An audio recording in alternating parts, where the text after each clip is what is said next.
Bum bum bum bum bum bum bum bum bum bum bum bum bum ba-dum bum bum bum bum bum bum ba-da-da-dum bum bum ba-dum ba-ba-dum bum bum bum bum bum bum bum bum bum bum bum bum bum ba-dum bum bum bum bum bum bum ba-da-da-dum bum bum ba-da ba-dum da da da da da da da da da da da da da ba da da da da da da da da da bum ba da da ba da da da da da da da da da da da da dum da da da da da dum ba dum bum bum bum. Hello, my friends, my Monday night friends. Good evening, good evening. It's so nice to see everyone all lined up. Hello from Michigan, says Jill. Some from St. Paul, Minneapolis. Go truckers. Yeah. Go truckers. Oh my gosh. It gives me goosebumps just to say those two words. It gives me goosebumps. It's a very exciting thing. Having grown up in Buffalo, New York, we're right on the border of Canada. Canada is a part of who we are as Buffalonians, even though now I live in Florida. I still consider myself somewhat of a Buffalonian. Hello, Courtney from Ontario. Hello, so wonderful. So great to see everyone. South Carolina, says Lucia. Jensen Beach, Johanna. Wow, woohoo, truckers. It's so great. Yes, pardon me? Yeah, we already got it. We're up and running over there. That's what it looks like. Double click again. All right. All righty. So, good evening. It's Monday at 8 o'clock Eastern Standard Time, and we are going to talk about a medicine that you need to know about. And then at the end, unfortunately, I cannot say what I'm going to talk about this on Facebook. Because we're back up on Facebook. What do you know? I don't think I was banned in any way, but it's such a complicated situation. Um, so you want me to double click it again? Yes. Okay. All righty. So what was my Oh yeah. So tonight I'm going to on Mighties, stay on Mighties because I'm going to speak to you just for a few minutes. I've got a big group I'm teaching afterwards. So we only have a few minutes, but stay on at the end because I want to share something with you that I think you'll all be very interested in for tonight. It'll kind of round out this evening. So for those of you who know me, my name is Joette Calabrese, and you know that I'm here with you every Monday night at 8 Eastern Time. And yes, praying for those brave truckers. Brave. That's what they have to be, is brave. Excuse me for saying this, but I wondered when all of this was going on 2 years ago, year and a half ago, I said, where are the alpha males? Where are they? People are not, men are not, come on. And there they are.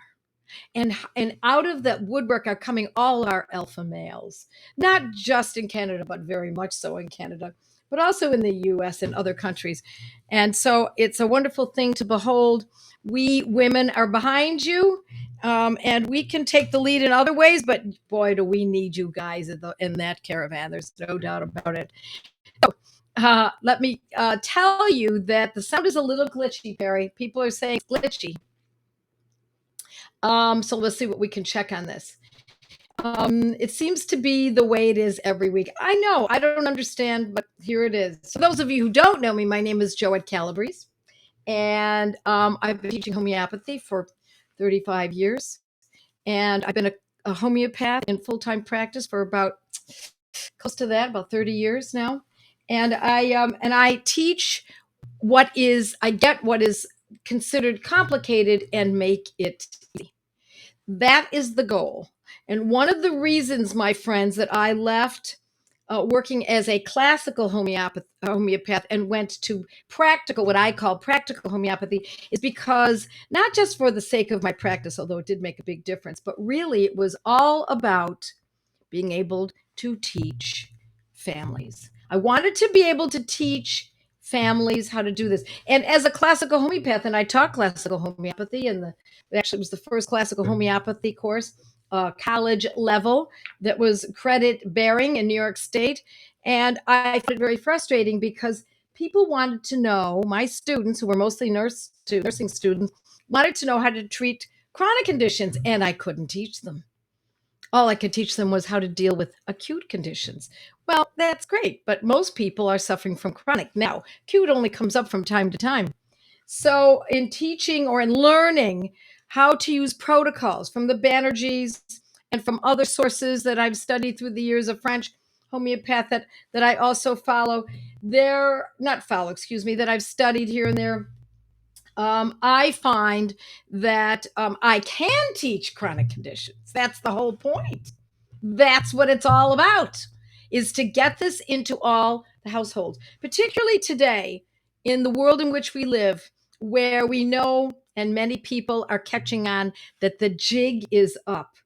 We have had suppression of medicine, true, real, holistic medicine, for a century, maybe at least a century, but we know it's been for sure a century. And so now it's coming out. And people are saying, well, why weren't we told about the therapeutics? Well, this is the therapeutic. So you had to kind of go digging a little deeper to find this kind of stuff.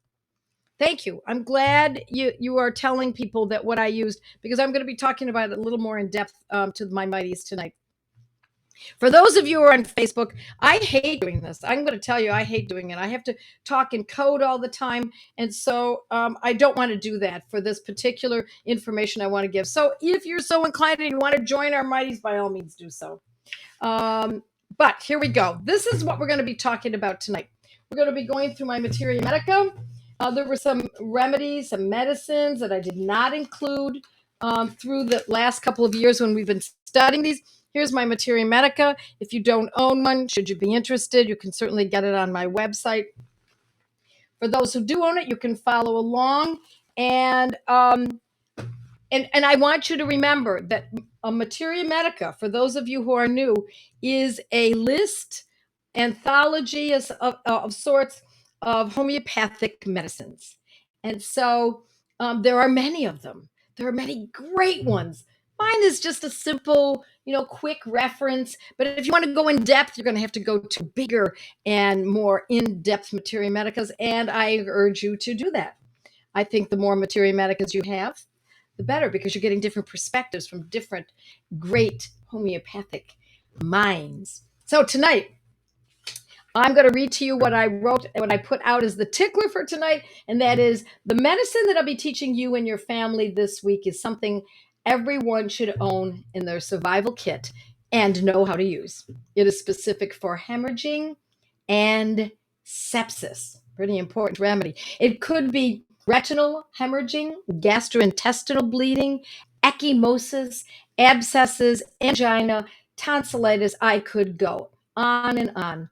And that's what we're going to be talking about tonight. And so the medicine, my friends, is Crotalus, Crotalus, Crotalus horridus, Horidus, Crotalus horridus. And it is a very important remedy. It is the venom of the timber rattlesnake. So, yes, indeed, my friends, it is a very dangerous venom in gross form, which makes it an incredibly beneficial medicine once it is made homeopathically. Why? Because in homeopathy, the homeopathic pharmacist gets the gross amount and dilutes it and succusses and dilutes and succusses and dilutes and succusses. Succussing is shaking. And it is diluted so many times. And of course, succussion in between each dilution process, it becomes less and less intense. So we're diluting and bringing down the toxicity while we're bringing forth the curative aspect. It's a very fascinating way to look at this. So when they say this is snake juice, they're right. We'll give them credit for that. So it's made from snake venom. I'm going to read this directly from my Materia Medica. This remedy is useful for angina, as I said, delirium. So this is the kind of stuff that occurs when someone is attacked by a timber rattlesnake. It causes hemorrhaging. It can be also used, however, for hemorrhagic fevers. Did you hear me? Hemorrhagic fevers. I'm going to say it again. Hemorrhagic fevers. And the reason I'm emphasizing this is because of these, I don't know if I'd call them predictions, warnings, more like assassinations of words by a couple of people that we know out in the general public as to what could be the next possible problem. Let's assume it's not going to, but let's also be prepared. Hemorrhagic fever or bacterial epidemics. It is excellent for any case of copious bleeding, also through any orifice, and particularly if the bleeding is slow, or the blood is dark and thin and does not clot well. Now, it also has other physical characteristics. It's calling for this remedy, including bloody perspiration. Yes, the perspiration, blood comes from the pores in a really serious situation, such as the need for this medicine. Yellow eyes. That means, of course, the sclera is yellow. Dark green vomiting or diarrhea, thin black stools, vertigo, weakness, and trembling, pain in the heart when lying on the left side, and an unquenchable burning thirst.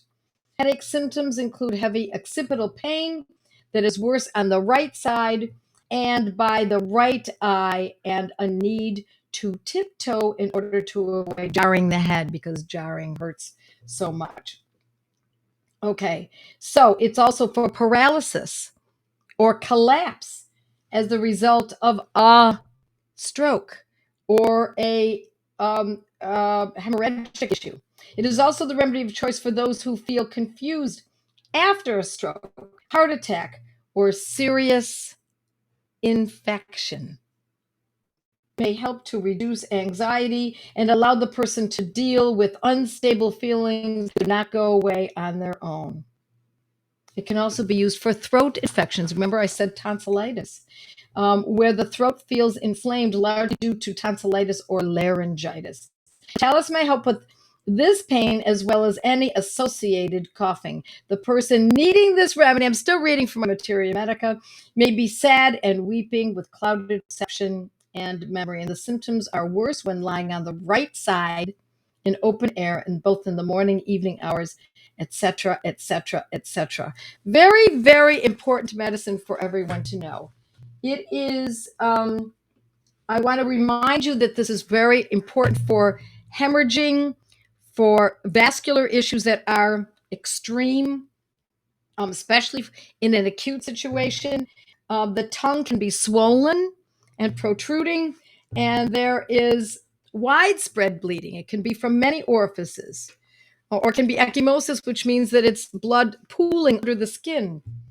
And what else do we need to know about this? It can also be valuable for varicosities. Now, this is not a medicine that absolutely has to be for extreme situations. Crotalus can be used even for just, varicosities, varicose veins. That's for example. But it's also great for extreme situations. And then those perhaps that might be in the middle, angina, heart pain. All right. What else do we need to know about this? You, my friends, want to know what potency, don't you? I know, and I don't blame you. That's what I used to ask from my teachers many years ago. And unfortunately, they wouldn't give it to us because they said it depended on the case, but how do you know? So I'm going to tell you what I would use. In an extreme situation, any one of these, especially during, let's say, a fever, extreme fever, or bleeding, obviously, hemorrhaging, I would not use a 6. I would 200C. And now many people believe 200C to be potency. I disagree. I think 200C is medium. 630. Let's start earlier. 1X or 1, 3, 12, 30. Those are the low potencies. 200 is what I call the medium, and the higher potencies are the 1M, 10M, 50M, etc. That's the way I see this. So I think that it is important remedy for, an important, what's the word I'm looking for? An important way to look at using these medicines if you don't have a protocol. And I'm not giving you a protocol, I'm giving you an overall idea of how to use this medicine. But when you're looking at what potency should I use because I don't have a specific protocol from the Banerjees or that I'm teaching, then you want to know where to go. And I would say 200 is a very good place to start, especially when it's something like this. Yes, breaking up again. Darn, broken up connection.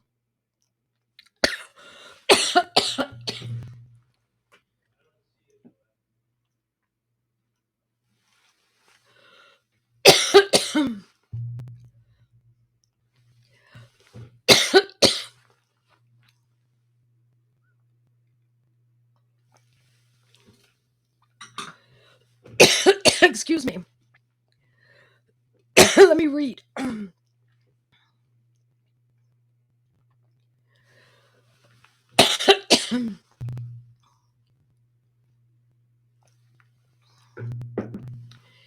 Could this be used for someone, wow, listen to me, who bleeds easily, scrapes her under the skin?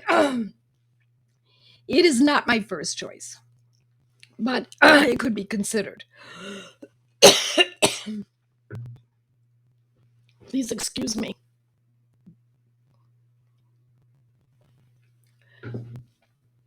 Well, you might be able to understand even with the this, but now I've ruined my voice.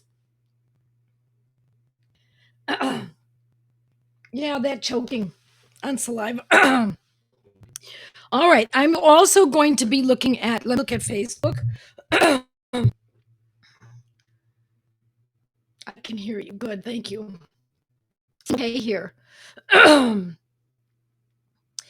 I'm extremely anemic and they never find the bleeding, but I have been given blood and iron infusions.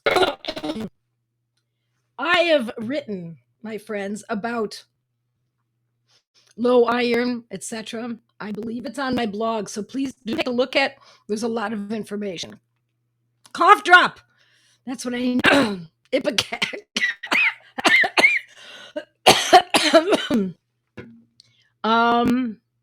Grab homeopathic remedy for yourself. Okay. Alrighty, let me see where we are. How you have to, pardon me? No, I'm okay. I'm okay. I just swallowed the wrong way. Praying for Joette. I'm like okay. Well, while my voice is coming back, I am going to just read some of these. Happened to me when someone sprayed Lysol in a waiting room. What could be used on blood thinners? Well, I'm not going to get into that. That's that's a little more specific. What else could be used? Excuse me, if on blood thinners. I have written an article years ago that was published on in Weston Price Foundation's journal, and it's titled "My Dad and the Dead Cardiologists." You could probably find it just online, and I lay out exactly what I used for my father, and he had been given. Was it blood thinners or was it just aspirin? I suppose that's the same thing. And hugs for you, Rachna says. um, and so check that out because I do talk about not only what I use for that, but also for that concern. For the to avoid blood thinners and to avoid using aspirin, but also other conditions or other conditions surrounding this cardiac condition. Excuse me. Okay. Hooray, good gag reflex. Okay, what is a hemorrhagic fever? Look it up, please. And it's very important that you know this. I mean, maybe it isn't.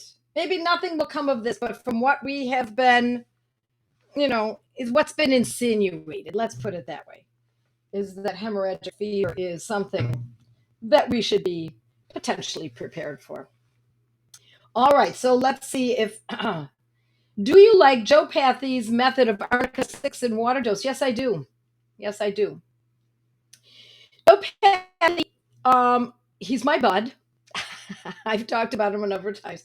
We used to meet every Thursday night for me, Friday morning for him, because he lives in Sri Lanka and he's a 92-year-old lay homeopath, a very astute and successful businessman who has spent a good part of the last 30, 40 years of his life, maybe it's 50 years, helping people using homeopathy. And he eschews the classical method, which is connected because of that. And so we used to meet every week. Now we meet every other week. And he attributes his longevity and good health to his taking arnica. And do we know that for sure? No. But when we see those kinds of things occurring in someone's life, when we see that someone has good health, then we can't help but kind of notice. But it's not just that. It's also he knows this because he has taken thousands of homeopathic cases. So, okay, let's see what we've got here. As an infant, my son had dark green diarrhea, so forceful that it went up the back of his head and into his socks. This was before I knew of homeopathy. He was ill, not sleeping, fretful. Doctor could not diagnose. Could this have been a possible remedy? You bet! Absolutely. Veratrum album is one. Arsenicum is another possibility. Cuprum is another possibility. Yes, absolutely. If taking Arnica 6 water dose, should blood thinners be carefully removed? The way that I look at homeopathy and the use of it when someone is taking a conventional drug is I don't tell the person to get off of their drugs. I legally can't do that. And I didn't prescribe the drug. So I feel instead what we do is we use homeopathy to correct the condition. Can take a long time sometimes, sometimes many months, depending on what the condition is. But we use homeopathy to make the correction. And as it's correcting, then the person goes to their doctor and says, Doc, what do you think? I don't know that I really need this so much anymore. Now, blood thinner is different because there's not really a good evidence of the need for a blood thinner and whether it's acting or not. That, at least not that I'm aware of. And so I find that let's say it's someone is on a blood pressure drug. We use the homeopathic medicines for blood pressure. And we see that the blood pressure is starting to normalize over a long period of time. I'm going to emphasize that, particularly for something like blood pressure. And then the blood pressure is starting to go down to normal, and then maybe even a little low. And now the patient goes to their doctor and says, my blood pressure is going too low. Maybe I'm using a drug. And so then the doctor is starting to get off. That's the way I like to do this. It's the same thing with it's the same. I'm trying to think about the psychotropic drugs, depression, anxiety. We see that the homeopathy is acting while the drug is still sitting and holding those symptoms at bay, and then it kind of switches around. Can loss of swallow function be regained with homeopathy? My elderly mom recently put on. Yes. I don't know that I'm not going to tell you absolutely yes. I'm going to tell you that homeopathy has the ability to address conditions that other medicines are not capable of doing. And as Prasanta Banerjee, Dr. Prasanta Banerjee used to say to me, he once told me, actually told me a few times, that homeopathy has been known or correct all of human suffering and conditions and diseases. But not every person with that condition is will be saved.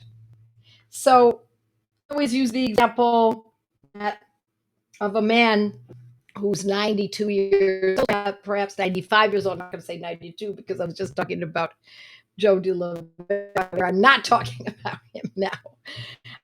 Is 95 years old and he has psoriasis, or you get a 25-year-old young man with psoriasis. Psoriasis takes a long time to address homeopathically. It works, but it takes a long, long time. By a long time, it could be 2, 3 years. And so, how much time do we have with this 95-year-old man who likely has used amounts of steroids and other suppressive drugs that can complicate things to a certain degree? Whereas now compare that to a 25-year-old man who has not had steroids, um, or not for very long, and he's robust in general. So it all depends on the person. And so what I always say to folks is, look, is it worth a? Oh, I happen to have a cell salt here, Highlands. Is it worth a $12, $10 bottle of homeopathic medicine and some time, some effort, and no side effects? I would say it's worth it. Don't you think it's worth a try? You bet. You bet. Yes. According to Joe, just about anything, but especially for sleep. Arnica montana is an amazing medicine. In my academy, I spent an extremely long lecture on the benefits of Arnica montana. Much of the information that I've gathered on Arnica montana has been through my friend Joe DeLavera. He has done the most work, at least that I know, on this medicine. You can go through many materia medicas and read and read and read and read, and yet Joe still has found ways to use it that no one else has thought to do. So he is a very special man, and that information is very valuable. And his method is very similar to mine. He uses protocols. Um, I have written about arnica on my blog, and I would urge you to consider, read up on it. It's very important. Yes, my accident-prone husband lives on arnica. That's really funny. All right, let's see what else we've got here. I know the sound is shaky. I'm so sorry. About hormones here, Sabina. I think I don't know if you're breastfeeding. Check if dairy. Okay, somebody's responding to someone. I love that you're helping each other. This is what we're looking for. This is what we need, my friends. We need to be helping each other. And that's one of the reasons I have my study groups. If you're not a member of my study group, I urge you to consider it. Very inexpensive, and you will meet people who will become your friends forever. Okay, can we talk toddler help? Daughter is 3 and breaks down over everything. Small correction, discipline, just cried and wails, needs a comfort blanket or pillow. There is a certain amount of 3-year-old behavior that's acceptable. But if it gets to be too much, and it sounds like that's probably what's happening. I've written about that on my blog. And I think I've talked about it with discipline or something. You might check that out. But I also have a whole course called Mindful Homeopathy. It's all about how to treat behavior problems using homeopathy. Okay. Let's see what else we've got here.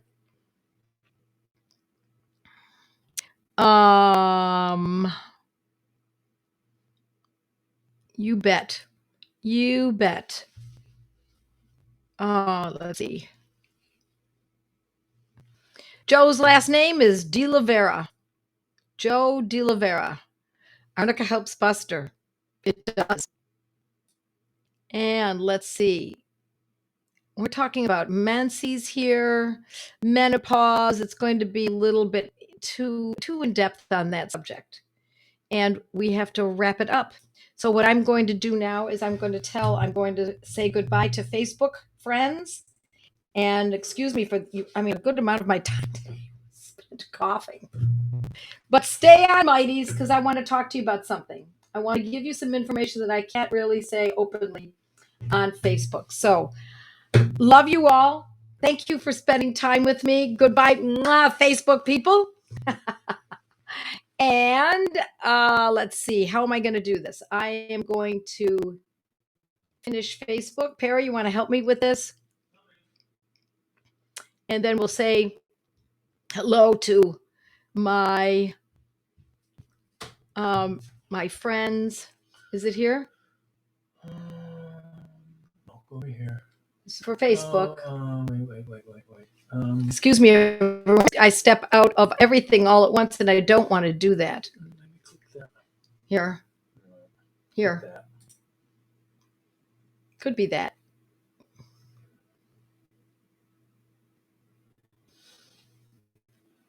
Well, I don't know how to change it. Yep. Let's see. Let's go to this. Why don't you just tell the Mighties you'll be right back? Okay, that's what we'll do. That's what we'll do. Mighties, come right back. I'll be right back to you. So,